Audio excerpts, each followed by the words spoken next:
Welcome, friends, haters, and gentle lovers. Join me as we experience together the most bafflingly interesting person on the internet. On today's episode, Amberlynn Reed does basically nothing. Hello, my friends.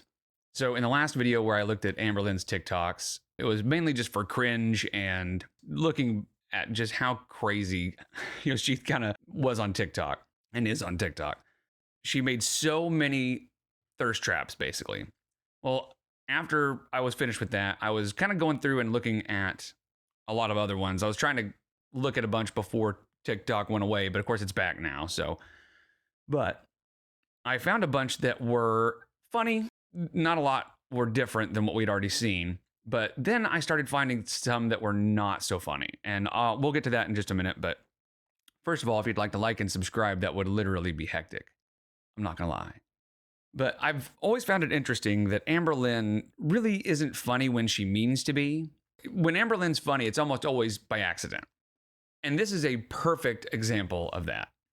We're going to listen to the original sound and we're going to compare that with what she's doing in this TikTok, right? She doesn't understand why this original sound is funny and iconic.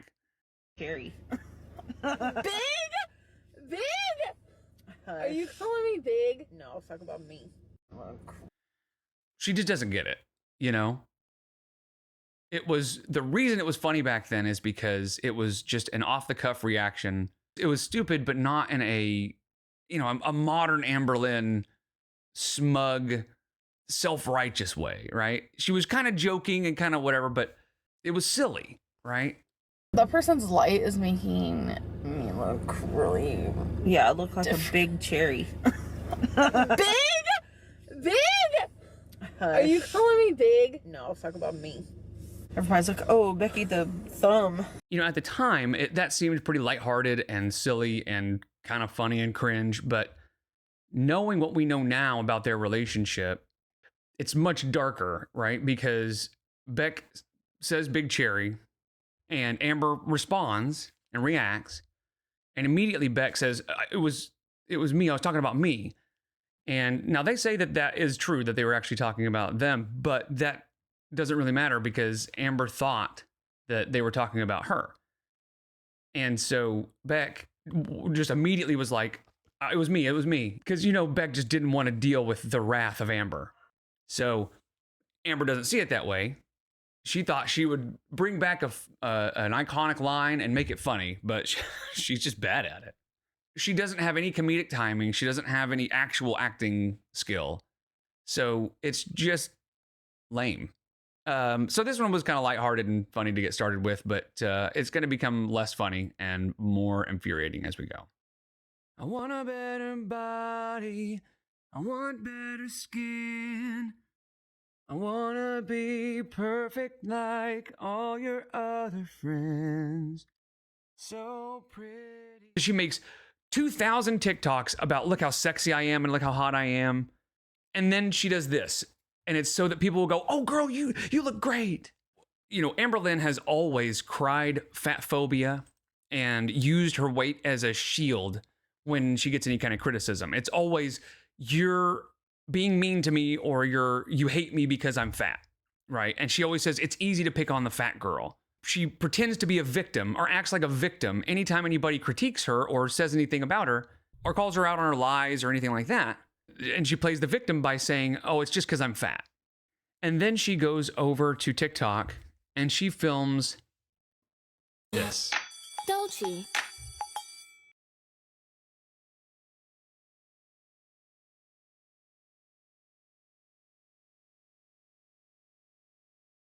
So at the very least, it's just joking about being big, right?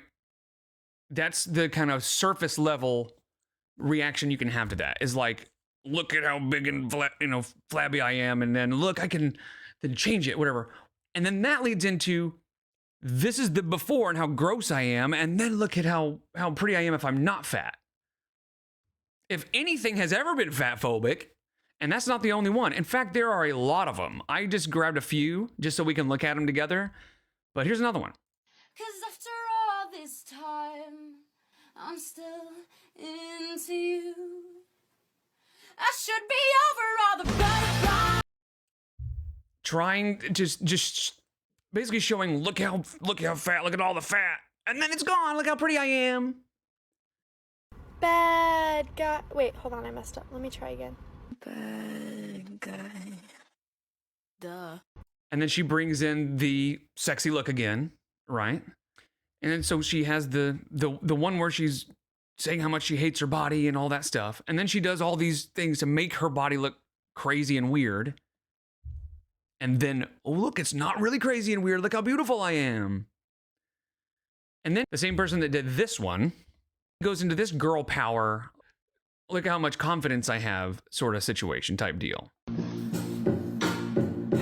I am woman, I am fearless, I am sexy, I'm divine, I'm unbeatable, I'm creative, honey. You can get in line. I am feminine, I am masculine, I am anything I want. So it's girl power sort of thing. But real quick, I'm just gonna say, she claims to have been an award-winning dancer.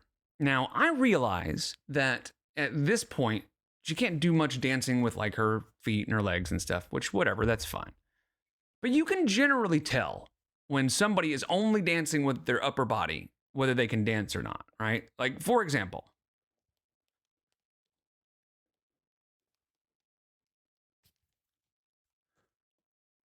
I mean, you can tell when somebody knows what they're doing when it comes to dance, even with no legs. I'm just going to leave that up to you. But I have a hard time believing that she was an award-winning dancer at any point in her life. Anyway, so the more I looked at the TikToks, the more kind of infuriated I got, because it was she, on one hand, on YouTube, she's constantly crying fat phobia and using, playing the victim when anybody gives her any kind of criticism by saying you're picking on the fat girl. And then she comes over and makes herself look as fat as possible just to make herself look so cute afterwards, right? The before and after.